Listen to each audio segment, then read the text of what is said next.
Olá, professor. Agora iremos apresentar um pouco sobre o nosso trabalho da aplicação do método dos mínimos quadrados para o valor oficial do salário mínimo desde a criação do Plano Real. Inicialmente, coletamos os valores do salário mínimo em relação ao ano de criação até o ano de 2023. A partir disso, realizamos o tabelamento inicial e, primeiramente, plotamos o gráfico, descobrimos a equação e o coeficiente de correlação em relação a esse tabelamento. Após isso, nós expandimos a tabela com x, y, x vezes y e x ao quadrado. A partir desses valores, nós calculamos os coeficientes A, B e viemos para o cálculo da soma dos quadrados da regressão e da soma dos quadrados totais. Através desse cálculo da soma dos quadrados da regressão e da soma dos quadrados totais, descobrimos o coeficiente de correlação, fizemos a comparação com o que é expresso no gráfico e concluímos que ambos são idênticos. Após isso, realizamos a previsão para um período de 10 anos. Vale salientar que esse R quadrado ele não é considerado um valor bom e a gente consegue perceber isso na previsão, porque o salário ele só começa a ter um aumento significativo a partir do ano de 2028. Passando para a logarítmica, pegamos o tabelamento inicial, expandimos a tabela com o x, o y, x vezes y, x ao quadrado. Plotamos o gráfico, descobrimos uma equação e um coeficiente de correlação. Após isso, calculamos os coeficientes A, B e aí viemos para a soma dos quadrados da regressão e para a soma dos quadrados totais. Calculamos o coeficiente de correlação e aqui a gente percebe também que ele não é um valor bom. E ambos são idênticos, tanto calculado quanto expresso no gráfico. E aí a gente analisa isso também na previsão que a gente fez no período de 10 anos. Aqui, da mesma forma que aconteceu na linear, ele só vai começar a ter um aumento significativo a partir do ano de 2028. Antes de falar da exponencial, quando a gente duplicou a planilha logarítmica, conseguimos perceber que havia um erro de arredondamento. E talvez tenha sido isso um dos fatores que fez com que os coeficientes não batessem. E aí eu vou explicar mais à frente. Aqui a gente pegou o tabelamento inicial, plotamos o gráfico, descobrimos a equação e o coeficiente de correlação. Expandimos a tabela com x vezes y, x ao quadrado. Após isso, nós calculamos os valores de A, de B. E aí viemos para a soma dos quadrados de regressão e a soma dos quadrados totais. Após calculados, pegamos a soma de cada um, dividimos a soma dos quadrados da regressão sobre a soma dos quadrados totais, descobrimos o coeficiente de correlação, o R ao quadrado. E eles não bateram, eles não ficaram idênticos. Aí a gente também acredita que seja por conta da linha de tendência do Google Planilhas, da linha de tendência do ajuste exponencial, tenha sido um dos fatores que tenha causado esse erro.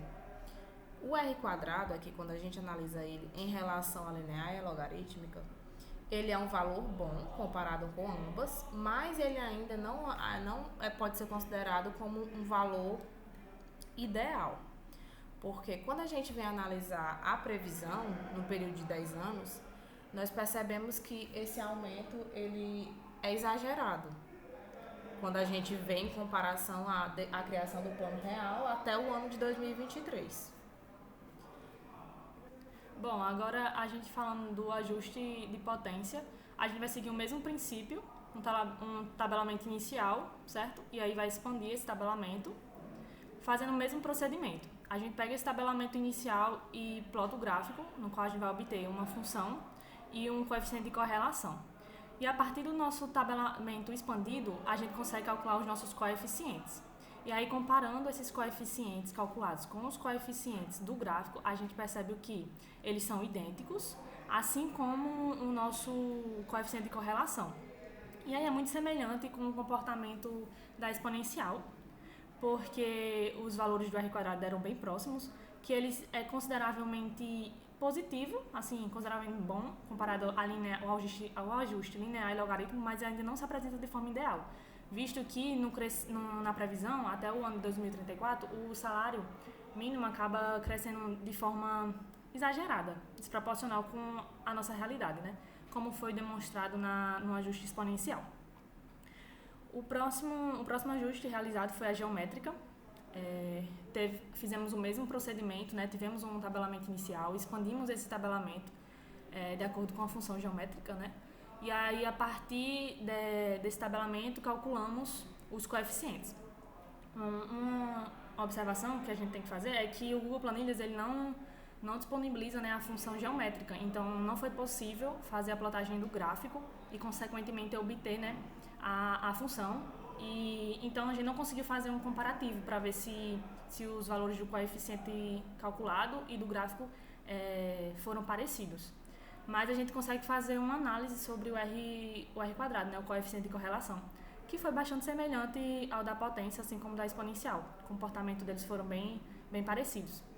E aqui a gente vê que a previsão até 2034 também acontece um crescimento exagerado e não condiz, né, com o plano real, desde a criação do plano real até os dias atuais. E aqui, por último, a gente tem o ajuste quadrático, certo? Ele segue de uma forma mais diferente do que os demais ajustes. Por quê? Porque para a gente determinar os coeficientes, né, A, B e C, a gente precisa determinar um sistema, digamos assim, genérico. E para chegar nesse sistema, a gente sabe que o método dos mínimos quadrados, ele é tipo uma estimativa a partir de um mínimo de erros. E sabendo desse conceito, né, a gente realiza derivadas parciais, a derivada parcial de A, B e C, e através da matemática, né, a gente consegue chegar nesse sistema genérico, no qual ele foi demonstrado no nosso memorial. E aí, chegando nesse sistema genérico, a gente substitui, né, pelas informações da tabela expandida, que, diferentemente das outras, a gente expandiu ainda mais, tendo aqui como acréscimo o x a terceira, o x a quarta, o x a quadrado vezes y, e assim vai. E aí, quando a gente substitui, a gente tem uma matriz. E essa matriz a gente determinou solucionar, né, por meio da eliminação de Gauss. Então, a gente fez aqui a matriz expandida, e aí foi resolvendo, realizando aqui pelos multiplicadores de linha, com a finalidade de zerar as linhas que ficam abaixo do pivô que foi determinado. E aí, quando a gente zera essas linhas, a gente consegue obter, né, os coeficientes A, B e C por meio da retrosubstituição. Tendo esses coeficientes, a gente consegue fazer um comparativo com a plotagem do gráfico, em que a gente observa que os valores foram idênticos, certo? E analisando aqui o valor de R quadrado, a gente observa que, comparado aos demais ajustes, foi o R quadrado que se apresentou da melhor forma, mais próximo, né, do 1, que é o máximo.